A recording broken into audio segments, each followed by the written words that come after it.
세상에서 가장 유명한 그림 중 하나죠. 산드로 보티첼리의 비너스의 탄생. 우리 모두가 안다고 생각하는 이 작품 속에 사실은 아주 어두운 비밀이 숨겨져 있다는 거 알고 계셨나요? 오늘 그 이야기를 한번 파헤쳐 보겠습니다. 한번 상상해 보세요. 우리가 경탄하는 이 고요하고 완벽한 아름다움이 사실은 끔찍한 폭력의 서사를 감추기 위한 장치라면요? 어쩌면 우리가 아는 비너스는 거대한 이야기의 아주 작은 일부에 불과할지도 모릅니다.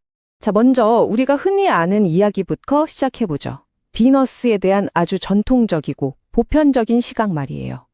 보티첼리는 마치 금세공사처럼 비너스를 흠 하나 없는 완벽하고 천상적인 존재로 빚어냈다고 알려져 있습니다. 여기서 아주 중요한 개념이 등장하는데요. 바로 미술사학자 케네스 클라크의 구분법입니다. 그는 누드와 벌거벗음은 완전히 다르다고 말했죠. 벌거벗음이 그냥 옷을 안 입어서 당혹스러운 상태라면 누드는 이상화된 예술 형식이라는 거예요. 그리고 비너스는 바로 이 누드로 분류되면서 순수하고 성적인 느낌이 거세된 존재로 여겨지게 됐죠. 미술사가 비너스를 어떻게 안전하고 이상적인 틀 안에 가두었는지 보여주는 대목입니다. 보시는 것처럼 비너스는 완벽하게 왼쪽 누드의 범주에 속해 있습니다. 이상적이고 천상적이고 순수하죠. 이게 바로 미술사가 우리에게 들려준 공식적인 이야기입니다. 하지만 이게 이야기의 전부는 아니에요. 이제부터 그 이면을 들여다볼 겁니다. 그런데 조르주 디디 위베르만이라는 학자가 나타나서 이 모든 걸 뒤집어 버립니다. 그는 보티첼리가 단순히 아름다움의 시인이 아니라 비너스의 집행인일 수도 있다고 말하죠. 아름다움 속에 슬슬 균열이 보이기 시작하는 겁니다. 디디 위베르만은 미술사가 일종의 지적인 방어 기제를 사용했다고 봐요. 프로이트의 용어로 고립이라는 건데요. 이게 뭐냐면 그림의 아름다운 부분만 딱 떼어내서 보고 그 안에 담긴 불안하고 폭력적인 요소들은 애써 외면하면서 그 연결고리를 끊어버렸다는 거죠. 우리가 불편한 진실을 마주하기 싫을 때 못 본 척 하는 것처럼요. 자, 이제 이 그림의 진짜 출처, 그 배경이 되는 신화로 들어가 보죠.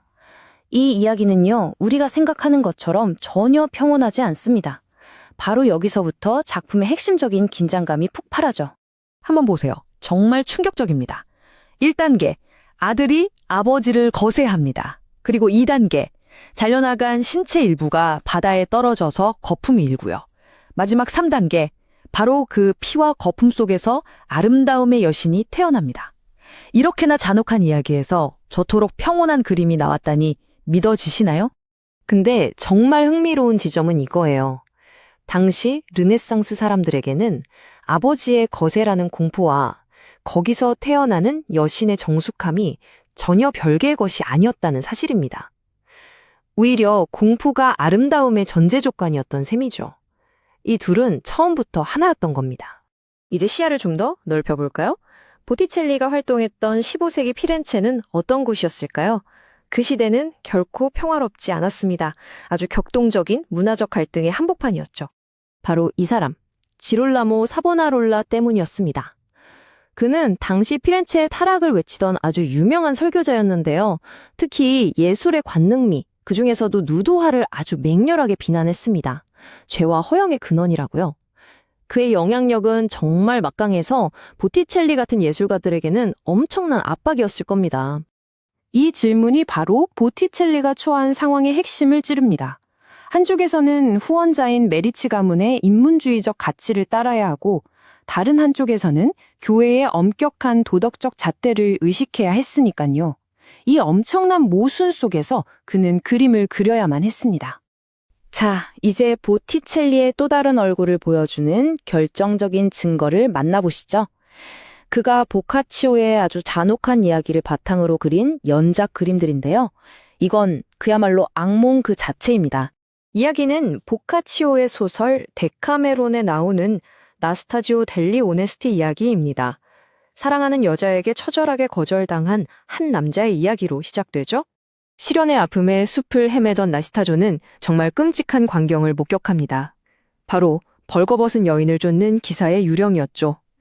이건 살아생전 사랑을 거부했던 여인이 죽어서 맞는 영원한 형벌이었습니다. 그리고 이 환영은 끔찍한 절정으로 치닫습니다. 기사는 마침내 여인을 붙잡아서 칼로 찌르고요. 그걸로도 모자라 그녀의 심장과 내장을 잔인하게 끄집어냅니다. 영원히 반복되는 형벌의 일부였죠. 근데 이야기는 여기서 끝나지 않아요. 더 끔찍한 건 기사가 꺼낸 장기들을 자신의 사냥개들에게 먹이로 던져준다는 겁니다. 그리고 잠시 후 여인은 기적적으로 되살아나고 이 지옥 같은 사냥은 다시 시작됩니다. 영원히요. 원작의 한 구절입니다. 이 단단하고 차가운 심장을 찢어내어 이 개들에게 먹이로 주겠다. 보티첼리는 바로 이 순도 높은 잔혹성을 믿을 수 없을 만큼 정교하고 아름다운 그림으로 그려내야 했던 겁니다. 그럼 이제 이 두 가지 모습을 합쳐볼 시간입니다. 비너스를 만든 금세공사 보티첼리와 내장이 파헤쳐진 여인을 그린 집행인 보티첼리. 이 상반된 두 모습은 어떻게 한 사람 안에서 공존할 수 있었을까요? 핵심은 이것입니다. 보티첼리는 둘 중 하나가 아니라는 것. 그는 둘 다입니다. 그리고 그의 예술은 이 깊은 모순 자체를 담고 있죠. 비너스의 탄생이 가진 그 고요한 아름다움은 나스타조 이야기가 보여주는 끔찍한 폭력의 그림자 없이는 온전히 이해될 수 없는 겁니다. 이 모든 모순을 풀어낼 지적인 열쇠가 있습니다. 바로 조화로운 부조화라는 르네상스 시대의 철학 개념인데요.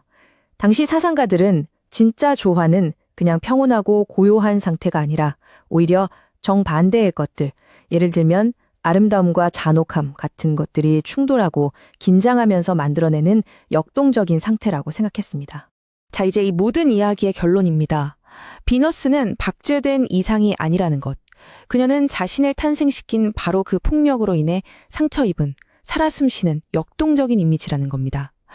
그녀의 아름다움은 순수함 그 자체가 아니라 어쩌면 아주 끔찍하고 무서운 이야기의 결과물일지도 모릅니다.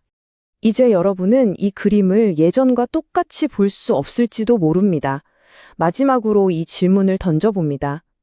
비너스는 완벽한 아름다움의 상징일까요? 아니면 끔찍한 폭력의 기억을 품고 피어난 아름다운 흉터일까요? 판단은 이제 여러분의 몫입니다.